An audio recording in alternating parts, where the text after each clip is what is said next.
Hi hello నమస్తే welcome back kanda నేను సతీష్ మందుల దేశంలో ఇప్పుడు సిజేపీ దూసుకుపోతుంది కాక్రోచ్ జనతా పార్టీ. అసలు ఈ కాక్రోచ్ జనతా పార్టీ ఆవిర్భవించడానికి కారణం ఏంది, అసలు ఈ దేశంలో జెన్జీ ఉద్యమం రాబోతుందా అనే ప్రశ్నలకి మనతో పాటు ఇప్పుడు ఇదే అంశంపైన మనతో పాటు మాట్లాడడానికి Osmania university PhD scholar DBSA state coordinator jungle Darshan గారు ఉన్నారు. సో వారితో మాట్లాడదాం. నమస్తే అన్న. నమస్తే సతీష్. ఓకే, మనం దేశంలో చూస్తున్నాము ఒక జెన్జీ ఉద్యమం వచ్చే సంకేతాలు మనకి మెండుగా కనిపిస్తున్నాయి. ఎందుకంటే ఏదైతే సిజేపీ కాక్రోచ్ జనతా పార్టీ వచ్చిన అనతి కాలంలోనే సోషల్ మీడియాలో విపరీతమైన ఫాలోవర్స్ దానికి రావడం జరిగింది. సో దీన్ని చూస్తుంటే ఎట్లా మీకు అనిపిస్తుంది? అదేవిధంగా సిజేపీ పార్టీ ఆవిర్భవించడానికి కారణం ఏంటి అసలు?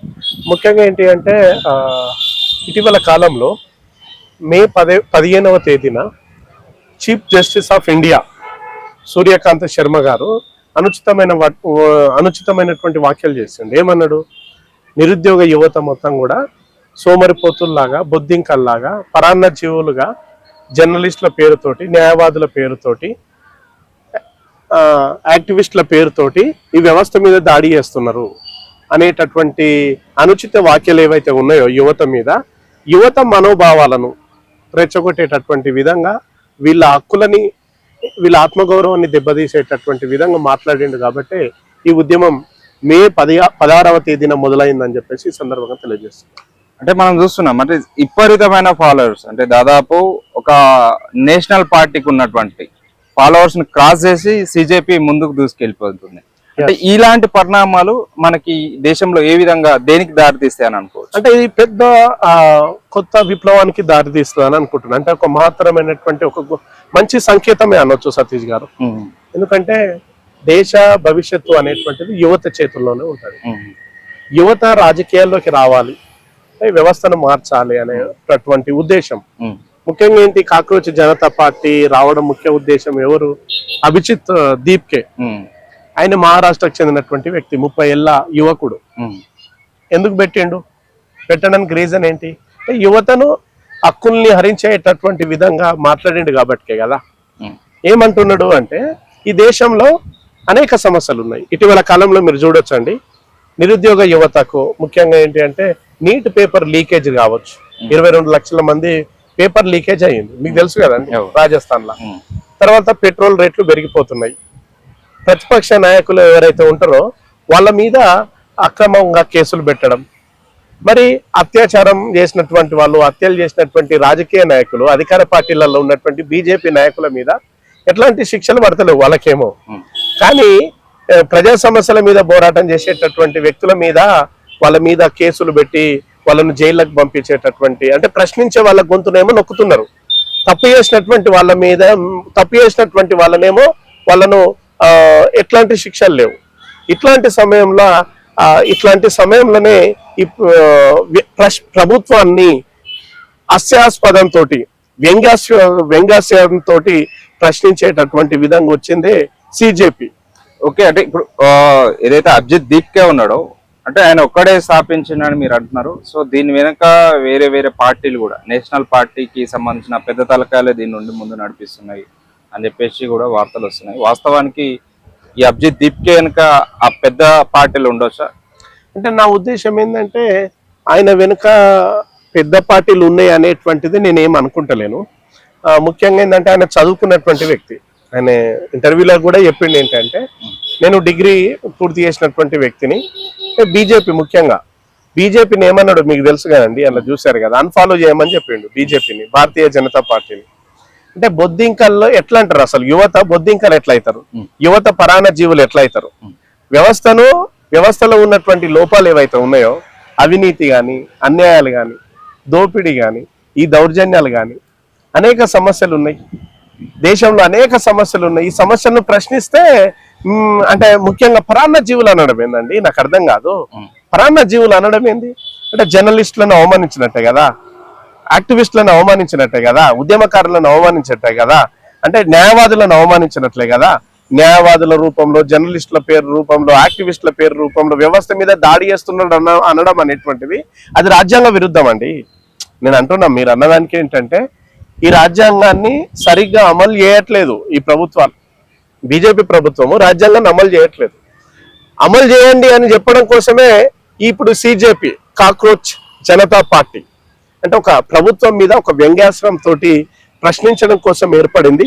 దీని వెనుక ఏ రాజకీయ పార్టీ లేదు అనేటువంటిది కేవలం ఆయనకు వచ్చినటువంటి ఆలోచన. అంటే ఒక సోషల్ మీడియాలో పోస్ట్ పెడతాయి, మీకు ఎక్స్ ఖాతాలో పోస్ట్ పెడితే అఫీషియల్ గా దాన్ని రిమూవ్ చేసింది ప్రభుత్వం. అంటే ప్రభుత్వం భయపడుతున్నది, కేంద్ర ప్రభుత్వం భయపడుతున్నది. ఇప్పుడు అదే విధంగా ఇన్స్టాగ్రామ్ లో కూడా మీరు చూడొచ్చండి, ఇన్స్టాగ్రామ్ లో కూడా ఫాలోవర్స్ చాలా మంది పెరుగుతూ ఉన్నారు. యువత మొత్తం మద్దతు ఇస్తా ఉన్నది. ఎందుకు మద్దతు ఇస్తున్నది అంటే దేశంలో నిరుద్యోగం చాలా ఉన్నది, అవినీతి చాలా ఉన్నది, అన్యాయాలు జరుగుతూ ఉన్నాయి, నిరుద్యోగ సమస్యలు వెంటాడుతూ ఉన్నాయి. ఇట్లాంటి సందర్భంలో ప్రభుత్వం గొంతును ప్రభుత్వం మీద ఒత్తిడి తీసుకొచ్చి అనేక సమస్యల మీద పోరాటం చేయడం కోసమే ఈ కాక్రోచ్ జనతా పార్టీ ఏర్పడింది. ఇది మంచి పరిణామంగానే మేము భావిస్తా ఉన్నాం. ఓకే, అదే విధంగా ఏదైతే అభిజిత్ దీప్కే అంటే ఆయన ఈ రోజు మనం చూసినాము, ఆయన దళితుడని ప్రకటించిన తర్వాత, నేను దళితునని చెప్పుకున్న తర్వాత అభిజిత్ దీప్కే ఆయనకి అంటే నెగిటివ్ కామెంట్స్ రావడం అనేది సోషల్ మీడియాలో జరిగింది అని చెప్పేసి ఆయన ప్రత్యక్షంగా చెప్పుకున్నాడు. అంటే నెగిటివ్ కామెంట్స్ వస్తున్నాయి అని అంటే మనం చూడొచ్చు. అంటే ఈ అభిజిత్ దీప్కే అంటే దళితుడైనందుకు విపరీతంగా వచ్చిన ఫాలోవర్స్ తగ్గడం వెనుక అసలు కారణం ఏంటంటే ఇది ఒక రకమైన వివక్షతగా మనం చూడొచ్చు. అంటే జెన్జీ ఉద్యమం అంటారు, అంటే చదువుకున్న వాళ్ళంతా ఇప్పుడున్న జనరేషన్ కుల వివక్షత లేదు, చదువు అంటే ఇప్పుడున్న జనరేషన్ లో కులం వివక్షత లేదని చెప్పుకుంటాం మనం. సో ఈ రోజు అభిజిత్ దీప్కేకి పెరిగిన వెంటనే ఆయన దళిత్ అని అంటే ఫాలోవర్స్ పెరిగిన వెంటనే ఆయన దళిత్ అని చెప్పుకోవడం అమాంతం తగ్గిన పరిస్థితి. సో మనం దీన్ని ఏ విధంగా చూడొచ్చు? దీన్ని ఏంటంటే ఇట్లాంటి సమస్యలు వస్తాయని డాక్టర్ బిఆర్ అంబేద్కర్ గారు అనిహిలేషన్ ఆఫ్ క్యాస్ట్ అనే పుస్తకం రాసిండు. కుల నిర్మూలన జరగాలి అన్నాడు. ఇప్పుడు భారత రాజ్యాంగంలో కూడా అంటరానితనం అనేటువంటి ఇది కానీ అస్పృశ్యత ఉండద్దు అని చెప్పేసి కూడా ప్రాథమిక హక్కుల్లో ఉంది కదండి. అంటే మనిషిగా ప్రేమించలేనటువంటి రోజుల్లో కులం కారణంగా అతన్ని తక్కువ చూడడం అనేటువంటిది నేను దీన్ని తీవ్రంగానే ఖండిస్తానండి. కాకపోతే ఏది ఏమైనప్పటికీ కూడా అంటే ఒక దళిత వర్గాల నుంచి ఉన్నటువంటి వ్యక్తి కూడా ఇప్పుడు సిజేపీ పార్టీలో ఎక్కడ కూడా కులం గురించి చెప్పట్లేదు. అట్లా కులం తక్కువ కారణంగా అన్ఫాలో చేసేటటువంటి యువత ఎవరైతే ఉన్నారో, కుల పిచ్చి కుల మదం ఉన్నటువంటి వాళ్ళు ఎవరైతే ఉన్నారో వాళ్ళ ఆ కుల పిచ్చి కుల మదం అనేటువంటి ఆలోచనని బండ్లకెళ్ళి ఆ మెదళ్ళకెళ్ళి ఆ ఆలోచనను తీసేస్తే బాగుంటుందని సందర్భంగా తెలియజేస్తున్నారు. ఓకే, అంటే సిజేపీ అంటే మీరు ఆల్రెడీ చూసినారు, ఒక పిహెచ్డి స్కాలర్ గా ఆయన ఆల్రెడీ దీప్కే ఆయన ఆల్రెడీ మీరు స్టడీ చేసినారు. సిజేపీ పార్టీ యొక్క ప్రధాన ఎజెండాలు ఏంటి అసలు? అంటే ముఖ్యంగా ఏంటంటే justice Suryakant, chief justice of India అదే కేసు విచారణలో ముఖ్యంగా ఏంటంటే మే 15వ తేదీన ఆయన అనడం అనేటటువంటి ఆ మాటలు ఏవైతే ఉన్నాయో అవి ఎంత అంటే కలకలం రేకిస్తా ఉన్నాయి. ముఖ్యంగా ఏంటంటే దాని యొక్క ముఖ్య ఉద్దేశాలు ఏంటంటే రాజ్యసభ ఇప్పుడు చీఫ్ జస్టిస్ ఆఫ్ ఇండియా ఉన్నటువంటి రాజీనామా అంటే ఆయన పదవి విరమణ తర్వాత రాజ్యసభ సీటు లాంటివి ఇవ్వకూడదు అని చెప్పేసి ఇప్పుడు సిజేపీ పార్టీ కొన్ని 5 డిమాండ్లతోటి పెట్టింది అనమాట. నెంబర్ 1 అది పెట్టింది. నెంబర్ 2 ఏంటంటే చట్టబద్ధంగా ఓటర్స్ ఎవరైతే ఉంటారో ఎలక్షన్స్ కమిషన్ ఆ ఓట్లను రిమూవ్ చేసిరు అనుకోండి, ఎన్నికల కమిషన్ మీద ఆ డైరెక్టర్ మీద చట్టపరంగా చర్యలు తీసుకోవాలి. అంటే ఎలిజిబిలిటీ ఉన్నటువంటి ఓటర్స్ ని రిమూవ్ చేయొద్దు అని చెప్తున్నది. 3వది ఏం చెప్తా ఉన్నారంటే మహిళలకు 50% రిజర్వేషన్లు సీట్లు కల్పించాలి, చట్టసభలలో 50% ఖచ్చితంగా ఉండాలని చెప్తా ఉంది. 4వది ఏంటంటే క్యాబినెట్ లో ముఖ్యంగా ఏంటంటే పార్టీ మారినటువంటి ఎమ్మెల్యేలు కానీ ఎంపీలు కానీ వాళ్ళ సభ్యత్వాన్ని రద్దు చేయాలి. 20 ఏళ్ల పాటు వాళ్ళకు ఎట్లాంటి ప్రభుత్వ హోదాలు కానీ ఎట్లాంటి దాంట్లలో కూడా ఇవ్వకూడదు, వాళ్ళని రిమూవ్ చేయాలని చెప్తా ఉన్నది. ముఖ్యంగా ప్రధానమైనటువంటి డిమాండ్ ఏంటి అంటే అంబానీ అదానీ ఉన్నాడు. ఈ అంబానీ అదానీ ఎవరైతే ఉన్నారో వాళ్ళ మీడియాను మొత్తం కూడా రద్దు చేయాలని చెప్పేసి ఈ 5 డిమాండ్లతోటి ఎవరైతే ముఖ్యంగా ఈ CJP party cockroach Janata party 5 డిమాండ్లతోటి ఏర్పడ్డదండి. ఓకే, అంటే లాస్ట్ ఫైనల్ గా అంటే మన తెలంగాణలో కూడా ఇలాంటి తరహా ఉద్యమం మొదలవుతుందని అనుకోవచ్చా? ఎస్, ఇట్లాంటి ఉద్యమం రావాలండి సతీష్ గారు. ఇట్లాంటి ఉద్యమము కాక్రోచ్ జనతా పార్టీ ఇది ప్రభుత్వాన్ని ప్రశ్నించడానికి ఒక వ్యంగ్యాస్త్రం తోటి ఏర్పడింది కదా. ఇట్లాంటిది వస్తేనే కదా ప్రభుత్వం ఇప్పుడు అలా చిత్రంలో చూడొచ్చు, బీజేపీ పార్టీకి భయం చుట్టుకున్నదండి, భారతీయ జనతా పార్టీకి భయం చుట్టుకున్నది. ఎందుకు భయం చుట్టుకున్నది అంటే అఫీషియల్ గా సోషల్ మీడియా, ఇన్స్టాగ్రామ్ కావచ్చు, ఎక్స్ ఖాతా కావచ్చు, వాటిలలో ఫాలోవర్స్ చాలా విపరీతంగా కోట్లలో వెళ్ళిపోతా ఉన్నది. ఇట్లాంటి టైంలో విద్యార్థులే కదా, ఇప్పుడు తెలంగాణ రాష్ట్రంలో సాధించుకునేది ఎవరు? తెలంగాణ రాష్ట్రాన్ని ముఖ్య పాత్ర పోషించింది ఎవరు? తెలంగాణలో విద్యార్థులే కదా. మరి నువ్వు ఉస్మాన్ యూనివర్సిటీ కదా అండి. కాబట్టి ఒక రాష్ట్రం సాధించాలన్న విద్యార్థులతోటే అవుతుంది. అదేవిధంగా ఒక దేశంలో గతంలో కాంగ్రెస్ ప్రభుత్వాన్ని దించింది కూడా, యూపీఏలో దించింది కూడా విద్యార్థులే. భవిష్యత్తులో బీజేపీని దించేది కూడా ఈ విద్యార్థులే.